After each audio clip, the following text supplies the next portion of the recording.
Hey, hey, hey. It's Filter Free Friday, y'all. Listen, I am so glad y'all here. It's the first Filter Free Friday of the year. A couple days into this thing, and interestingly enough, man, um, I woke up. I didn't go out on New Year's Eve, and when I woke up, there was the massacre in New Orleans. There was the shooting in Dallas. There was the bomb in Las Vegas, and here in my lovely town, folks found dead in a burning house, and apparently it's homicide. In addition, I've got a funeral today, two funerals tomorrow, one next Friday, and I have at least half a dozen friends who have lost a parent or two.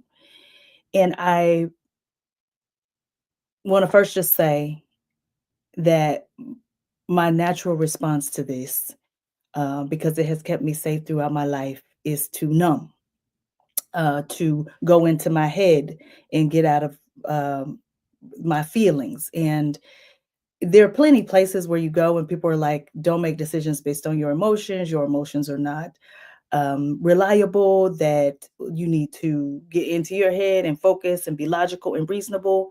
And and as much as I think that I'm a thinking person, I also feel first. But I've learned how to push past those feelings and go to thinking. And so what that looks like is I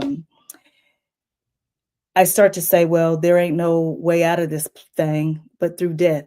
I start to minimize, what the individual experiences feel like for people, and redirect my energy towards um, just the logical idea that people die, that people are evil, that violence is going to happen. But there's a psychological term for it, and it's called psychic numbing. It's when you get a sizable number of things that are overwhelming, and it can be good or bad, but mostly this is related to bad things. What we tend to do is we feel overwhelmed, and then in that overwhelmed feeling, we either shut down to the place of not being able to function. And oftentimes people will numb either with sex, drugs, alcohol, work. There's healthy ways of coping, food, um, working out, you name it, but numbing, trying to work ourselves out of it. We work a whole lot so we don't have to focus on these things. And let me just be clear, me too. It's my natural reaction when I'm not taking care of myself. And the thing to remember when we are faced with these kinds of things, because the older I get, there's one thing I've come to realize, and that is people are going to die a little more often. And so I have to have some kind of strategies to be able to find whatever space that is between numbing and caring so much that I can't function. And there is a beautiful space in the middle. One is to recognize and be aware that this is what's happening, that the more negative things that happen to you, the more likely it is that you will um, feel a sense of overwhelm and helplessness and no ability to do anything about it. And so, therefore, might likely shut down. But the other thing to remember is that empathy is truly the bridge to help us get somewhere between I don't care and I care too much. It's like when people tell me I have too much empathy, I'm like, I think sometimes what we don't have is boundaries. What we don't have are strategies. What we don't have is a connection to our bodies and how we feel. We don't have too much empathy. And so when you find that these things, that this is happening to you, that you are experiencing overwhelming statistics, don't numb. First is to be aware and then don't numb. But the second thing is to recognize that individual people and their stories do matter. And if you can personalize any of these things, it helps to make it easier to digest. Here's what I mean. Several years ago, I had two foreign exchange students here living with me in my home. And one of them, we are still connected. Mohammed, if you're listening, good morning or good afternoon, where you are. And he's from Iraq. And the region is incredibly unstable. And he stays connected with me through Messenger. And when he tells me about the region being unstable, I ask him about his family. I ask him to tell me how his life is going. That is personalizing his story to help focus on something that I can actually contain and control, even though I cannot address unrest in the region. When I think about these three funerals, one for Miss Ernestine Jackson today, one for Sean, the amazing organist and musician tomorrow, one for um, Boomtown Boomin' tomorrow. What I think about is instead of I've got three funerals, I've got all my the family dynamics and friend dynamics, it is what are my individual memories about each one of these people? Got to lay my line sister to rest next Friday. What are the things about each of these individual people? And when I consider Miss Ernestine Jackson, who used to live across the street from me when I grew up, what was lovely about her was she demonstrated for me what it means to be inclusive and caring of people. Why do I not engage in colorism? Because I got to see Ernie love on the lightest of light Black people and the darkest of dark Black people and treat everyone with a level of dignity and respect and see their.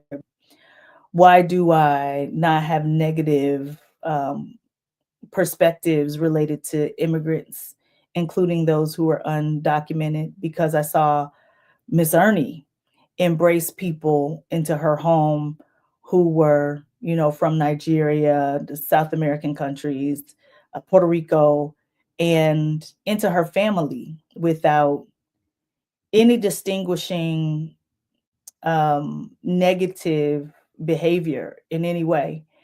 Or why is it that I embrace my LGBTQ brothers and sisters? Because I got to see Ernie love her children who were lesbian and gay and queer and all the things.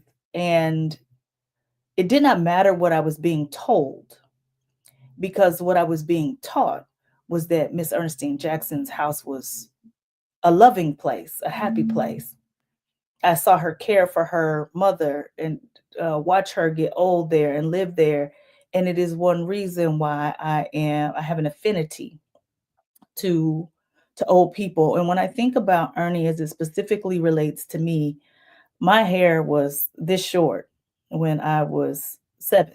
So therefore, when I met Ernie, I was a little girl in the early 80s with really, really short hair, and there was nothing straight about it.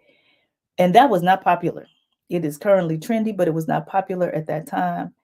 And she always told me how beautiful I was. She was a critical component of um, my confidence levels. And I want you to do that same thing for you. I can go on and do the same thing about Boomin. I can do the same thing about Sean. I got a really funny story about me having a crush on Sean and then him dating my middle sister. That's a thing.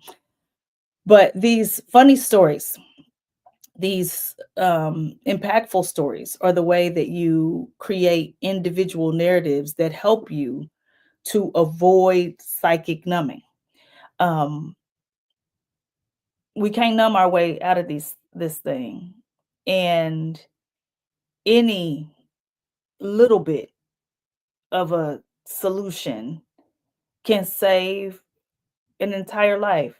Call one person who has had loss and check on them. um, Send one care package, make one donation, listen to one person. I was in therapy yesterday and my therapist said, I wonder how we would behave if we every 10 minutes assume that the person we were talking to was going to thinking about taking their life in that minute, in that moment. And I'm taking that with me into this year. There's a lot, and we get exposed to a lot consistently and constantly. And my loves, if there's one thing that I've noticed since marijuana has become legalized in the state of Missouri, is that there's no shortage of ways in which we try to numb ourselves out of it. It ain't gonna work. We have to connect ourselves to our bodies. We have to feel. Um, and my hope is that for each one of you, that you give yourself a lot of grace, because if you're anything like me, not feeling has been part of the way that you have made it. There have not been a whole lot of safe spaces to land to talk about how you feel about things. You might still not have that space. But this idea that we have that feelings and emotions are bad, um, I think it's part of the reason why we are able to bomb each other. And so I'll leave you with this idea. The former president, Jimmy Carter, passed away this week. And one of the quotes that he's always said is that, we'll never, basically, we'll never get to where we're trying to get to, bombing each other's children. And the thing that makes it possible for us to bomb each other's children, for us to harm each other, is because we separate ourselves, we separate our feelings, we disconnect. So, um, all I got for you, sugar, is this: recognize that when lots of negative things are happening, it is very common and normal to experience psychic numbing and to shut off, to worry about, does your curtain match your um, countertops, instead of concerning yourselves with the ills of the world, to disconnect and say, not my monkey, not my circus, right? Um, but if you are the one in the 1,000 who is dealing with something, you want people to care. And the best examples of this are that 1 in 3 US citizens will contract cancer of some kind. And all you need to do is see a person get it, and then see how they change the ways in which they talk, to recognize that the other 2/3 of us need to care about these things before they impact us. It is not something that we just look away from, and does not involve all of us. And so the solution to try to overcome psychic numbing is to really personalize these large scale things. And that can mean anything for any number of us. But yes, big data matters. It's how we see themes, and many of the horrible things in the world you'll never know unless you look at the themes. But it is important, as I watch homicide numbers go up, that I know the names of those people and who they were. And that's helpful to society. It might make me seem like a caring person, but at the end of the day, it also helps me. It's Filter Free Friday, y'all. We got plenty work to do.